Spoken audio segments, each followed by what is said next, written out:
Hello, everyone, and welcome to Three Words, a bite-sized podcast about the simple and yet strategic choices that all of us can make in order to become the very best versions of ourselves. My name is Dr. Michael Brown. I am the host of Three Words, and today I have, for the first time ever, a dear friend, a new podcast guest, none other than Greg Dickerson, an educator here in Northwest Ohio, the father of two, a fantastic husband.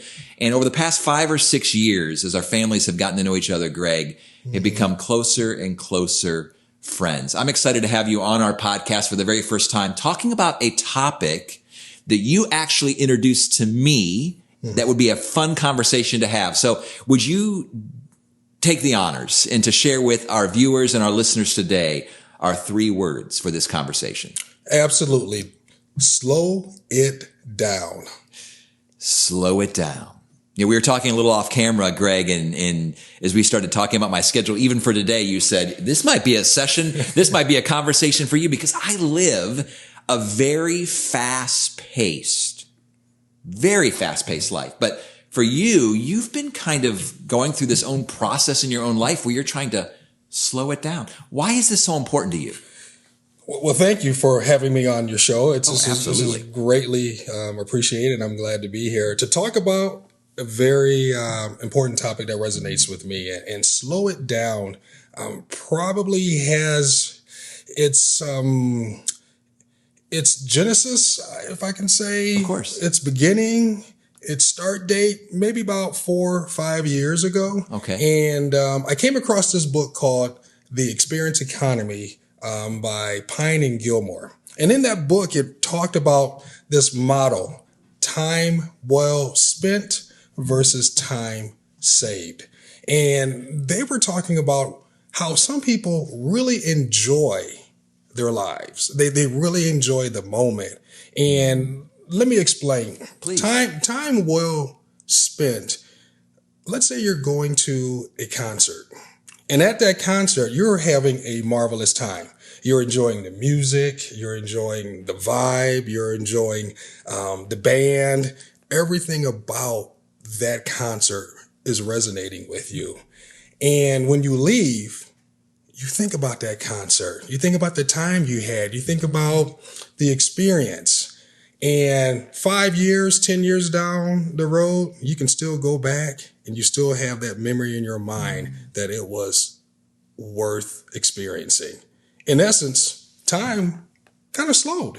Time almost stood still because you were so engaged in that activity versus time saved. Here's an illustration. You go to McDonald's. You're not going there for an experience.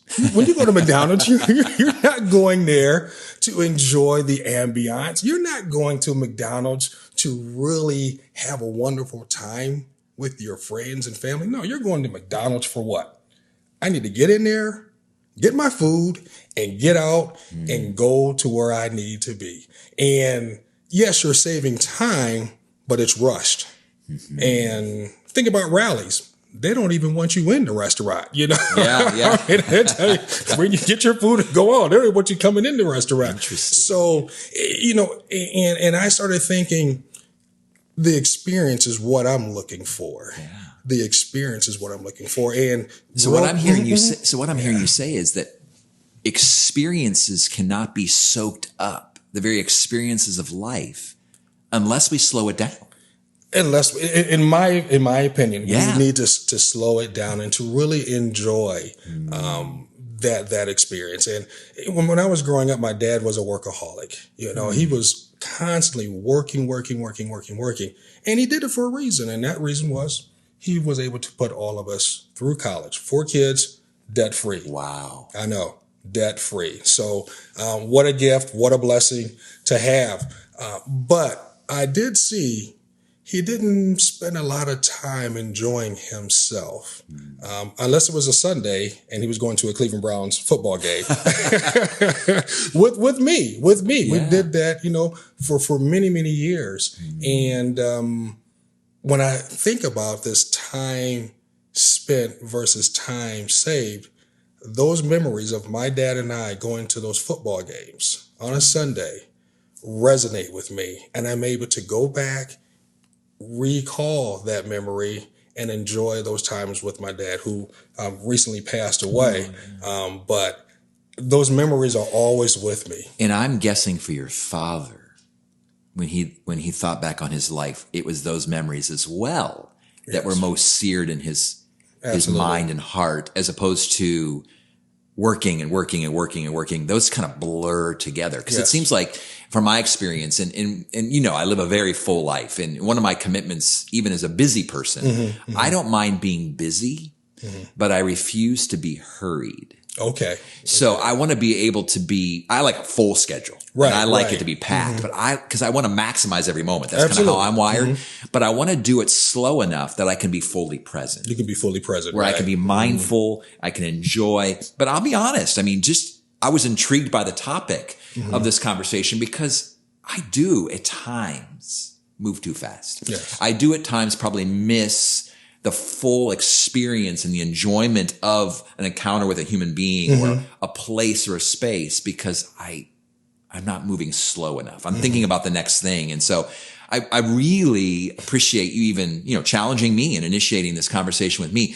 I know you've been thinking as well, and you've even done some studies on benefits of slowing down. Can you share some of those with us? Yeah, I probably think beyond experience. Beyond experience is health. Is health. I mean, we are such a fast-paced society, and next thing you know, stress, right? Because we got to get this project done. We got to get this done. We got to go here. We got to do this, and people become overwhelmed and they become stressed. And I think we all know that stress is a huge contributor to a variety of diseases, heart disease, etc., high blood pressure, hypertension. And so that fast pace, always on the go, can rear its ugly head down the road. And so, and just feeling anxious all the time. I mean, you're just always like, you know, then, you know, you become angry, and then next thing you know, you're yelling at a coworker or something like that.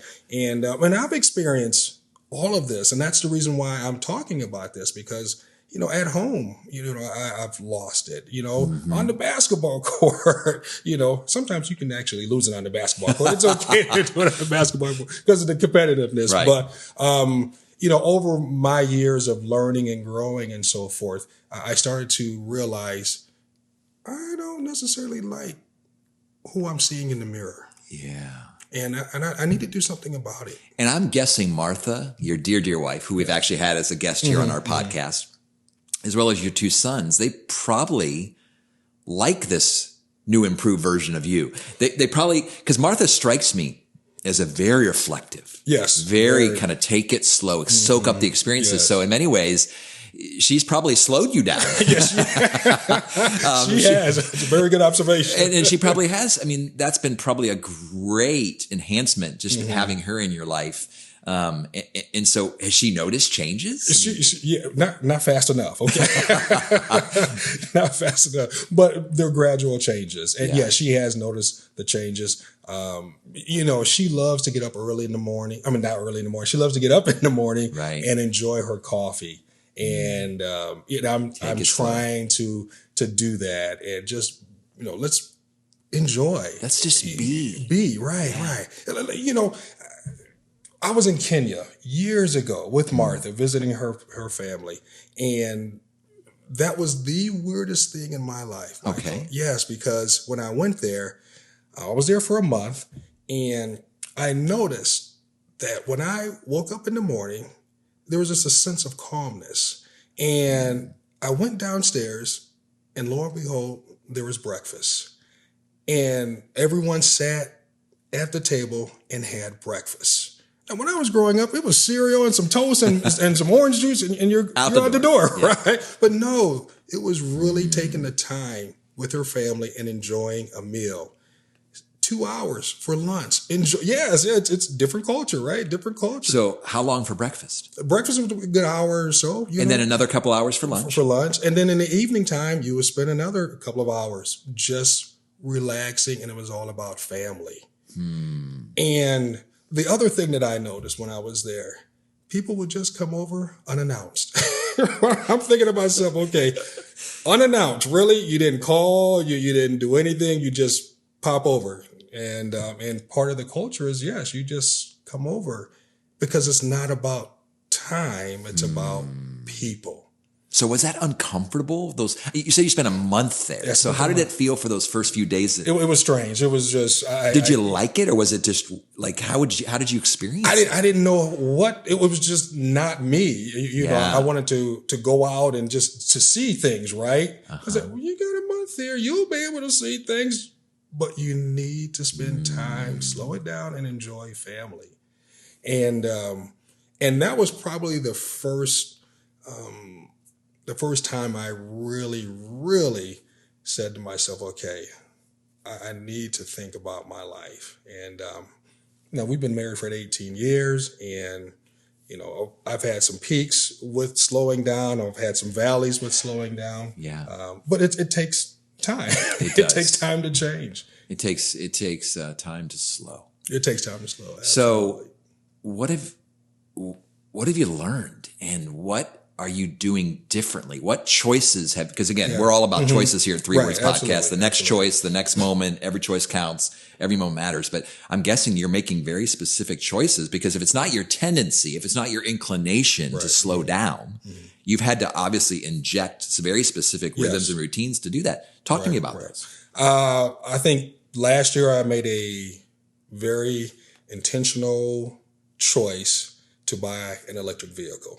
Yes. Now I heard that. Does that go slower than a gas fueled vehicle? Or? Well, not necessarily. No, it can go just as fast as a gas vehicle. Okay. But you are going to use more energy going faster. And the faster you go, you use more energy, obviously. It decreases your battery life. But here's the difference. There's no gas stations around. Okay. There's charging stations, but there's not enough charging stations when you need to charge your battery. So you intentionally have to plan your route. Interesting. Because if you don't, you may be on the side of the road, waiting for a pickup truck to take you home. So, so now I don't go 65. If the speed limit is 60, I may go 57 or 55. And yes, people are angry at me, Michael. They're honking, or they're, zooming by me, but I'm okay, because you know what? I'm enjoying the experience, and I'm enjoying my time. And a lot of times I'm taking my son to school, and he says, Dad, it only takes about 20 minutes to get there, but why do we have to leave, an extra 15 minutes? I'm like, because we're going to slow it down, and you and I are going to talk. We're going to enjoy in our electric vehior. So did he enjoy? Does he enjoy those conversations? Sometimes he does, and sometimes he's like, "You got my earphones in." So again, very practically, an electric car has allowed you more time with your son, getting up with Martha and grabbing a cup of coffee. Are you a coffee drinker? I'm not a coffee drinker. No. So you're drinking something different than coffee. I'm just drinking, sometimes I'm just talking. I'm just listening. Yeah. I'm just hanging out. But you're just learning to slow down with her in the mornings. This is occasionally, not all the time. Yeah, of course. But I'm making an effort to do it. Well, you've changed, and Greg, what you've done and what you're talking about here, you've changed your mindset. Yes. You're changing your mindset, and then your behaviors and choices have followed thereafter. And even sitting with you, there's a certain peace and a certain calmness and just a certain comfort in your presence. And I think a lot of it is because of what we're talking about today, that you are here with me, that you're in this moment, that you're not feeling rushed to get to the next thing. No. And I think you're beginning to embody the choices that you're making. Dear friends and colleagues, those who are listening to Three Words today or viewing it here on our YouTube channel, you've had the opportunity to listen in on a conversation or to watch on the YouTube channel a conversation I'm having with my dear friend Greg Dickerson about this notion in a fast-paced culture where we are at times encouraged to do more and strive more and accomplish more and achieve more. But we get to hear a different message today. A message that is to, slow it down. And not just for the sake of speed, but for the sake of truly soaking in the experiences of every day. That's my challenge to you. Quite honestly, as I look into this camera lens, this reflecting my own face, and it's a challenge to me as I look in the mirror per se of what do I need to do to make sure that life doesn't pass so quickly that I miss the special and sacred opportunities that are before me. I appreciate my friendship with Greg. I appreciate him sharing that with us. And so I guess my encouragement to you, maybe think about this. In the next 24 to 48 hours, what would it look like for you to make one choice, one simple choice, to slow it down? For life coaching, consulting services, or to hire a keynote speaker, please visit dmbcoaching.com.